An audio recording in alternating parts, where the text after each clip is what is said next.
What is up, everybody? Welcome to the Burndown YouTube channel. We are out here. We are back on the boom. If you watched the last video, you're probably like, you didn't get nothing done. Well, we're setting up, right? It's one day at a time. We're trying to put the hour in per day. So now we are set up that we can hopefully pull this drivetrain this afternoon. So once again, same thing. It's a little warm today, not as bad as yesterday, but I don't have to crawl underneath. We didn't have to start it. Nothing should be warm, so we can start pulling all the stuff from underneath out of the car, and then hopefully we can lift this drivetrain out because I'm gonna pull the engine and transmission together. So just a quick recap. Basically all the safety equipment is off of it and disconnected, and then all the fluids are out of it, and then we put it in place. It used to sit over there under its cover. Now it's in here looking like it's all broke down, and it's holding down these jack stands over here, and it probably will be for quite a while. So let's start taking apart a perfectly good car. It's so fun.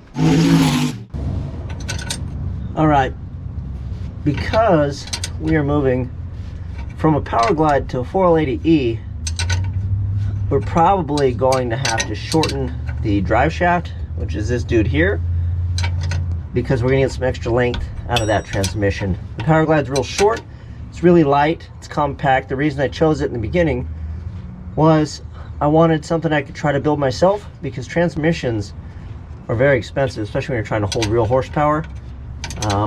I would say best bang for buck budget option is probably a TH400. Glides are good to go with, but you kind of need a lighter car. So I would say if you're out there and you're hunting around and you're like, I want to build something, don't want to break the bank, 400 is the way to go. If you were into drag and drive stuff, I mean the 480, it's really hard to beat.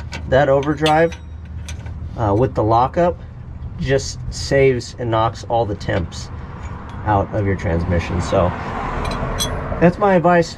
Let me get this thing off here. We'll pull this out. I think I have to drop the exhaust too. We got full exhaust on this thing, just in case you guys are wondering. See, we got this is actually a Cherry Bomb, super cheap muffler. Sounds pretty good for what it is, but let me get all this stuff out of the way. We'll pull this down, drop that exhaust, and then we'll move on to stuff on the front side.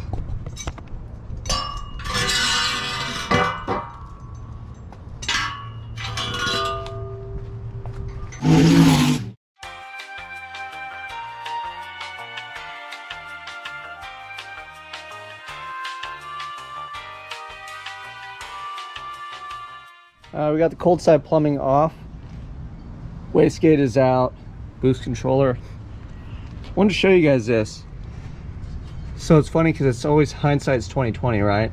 So when I built this, I didn't have plug wires on here. So everything's cool, cleared until we went back and down. And then it's funny, you can see that I have to tuck this in and do the little shimmy. And I hate this, but it was a lot of effort to change. So now that we're further along, I could have taken this out further and then down, right? And given myself some room. So we may revisit hot side stuff. It dumps down there. I was thinking too, if something crapped the bed and this thing pumped some oil for whatever reason, we were motoring and that was open, that's kind of in line with the rear tire. So we might kick this thing out, you know, maybe get it further down, or we'll figure something out. Turbo placement, all that other stuff. We may change some stuff up. We will see how we go. Yeah, this is close to like the radiator and all the heat versus having room here, but this might be a good area for the water to air, you know. So we'll see how it goes. But yeah, you know, always when you're building stuff, hindsight's 2020. So we're gonna fix that. I don't want to burn plugs and have this thing all wonky like that, you know, especially for race week stuff. So all right, let's keep rolling.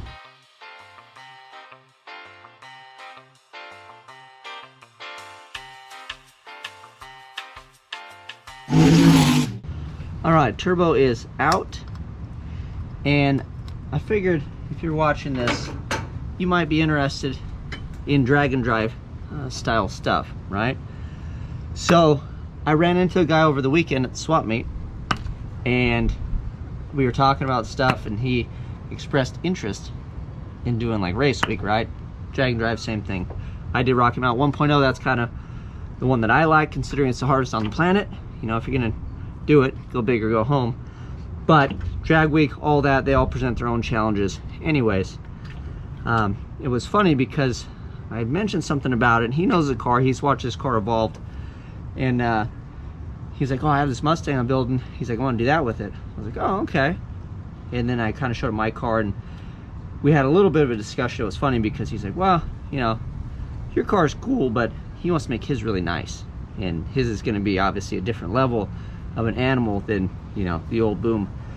And I disagreed and talked to the guy, and I laughed, because the thing that I've realized that I will share with you guys is, if you'd like to do race week style stuff, you almost kind of need to build the car for that, or you need to build a hell of a daily driver that happens to be fast. And I was shooting the other way around, and I was like majority of you guys, I thought I'll just get a quick car and then I can take it to Rocky Mountain, or I can take it to race week. Well, if you do that, you're going to struggle, because if it's set up more for the track and just to go get donuts and come back home or whatever, you're not set up to do 300 or 500 mile jaunts and carry equipment in tow and have your buddy and a bunch of luggage and all this stuff. It's a whole different game changer. So if it's something you'd like to do maybe one time, you can prepare best you can, go have fun, you know. But if it's something you think you want to do, you need to set the car up for that. So I do hope that guy shows up to an event. I don't think he'll do race week, but I would love it, because just like when I went, I didn't really know what I was up against. Now that I do, this is why we're pulling a good running 9-second car apart, because this thing is great for what we do around here. This is not great to drive up in the mountains and tow trailers and all that other stuff. So we're trying to fix that. But just a word of advice, if it's something you think you really want to do, start setting your car up for that purpose, instead of trying to set up a race car and take it, because it's gonna be hard.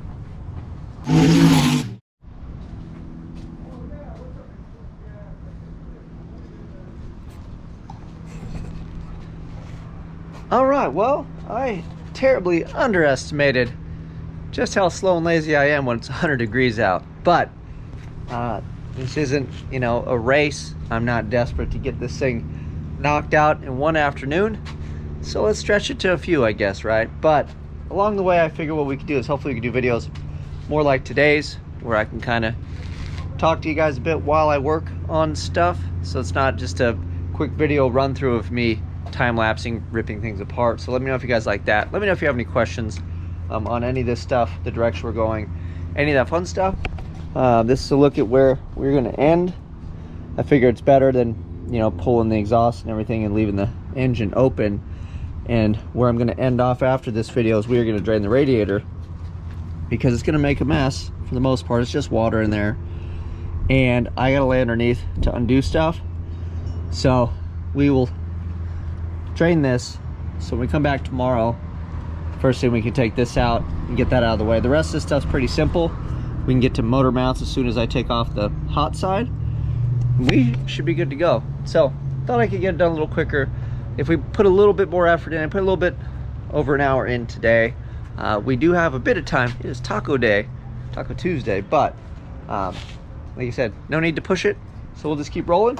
Slow and steady wins the race, and we'll get this thing out of here. And then I don't really have a home for it anyway. I got to kind of bag stuff up, and I don't really have room, so I'm doing it slowly so I can try to figure out where all my stuff is gonna live, because it'll be a little while. Once this is out of here, I think we may even take this thing off the jack stands and push it back over, and then I might do majority of the work kind of over here and get it out of the way. We'll see. We'll see how much of in the way the thing gets or not. I'd rather be over the concrete in case I have to crawl underneath, because it's not very fun crawling around in the dirt. So that is it. I hope you guys are enjoying it.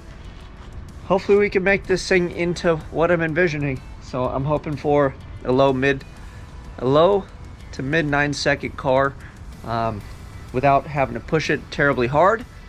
I'd like to be able to do that pretty much every single time I pull up to the line and make a pass down the quarter mile, because we have lots of driving on the street to do. So the street portion really is the race for me this go round. I want to get to places on time. I want to interact with everybody, go to the parking lot parties and all that fun stuff, get some shut-eye, instead of the struggle street I had on, you know, the drive portion of it. I think the track portion and running the 9s is a little easier, honestly, than the 1,500 mile drive with towing and keeping things in one piece and keeping my wits about me. So that's what we're shooting for, and We'll see if we get there. You guys keep following along. You know what to do. Like, subscribe, share. Till next time, I'm out.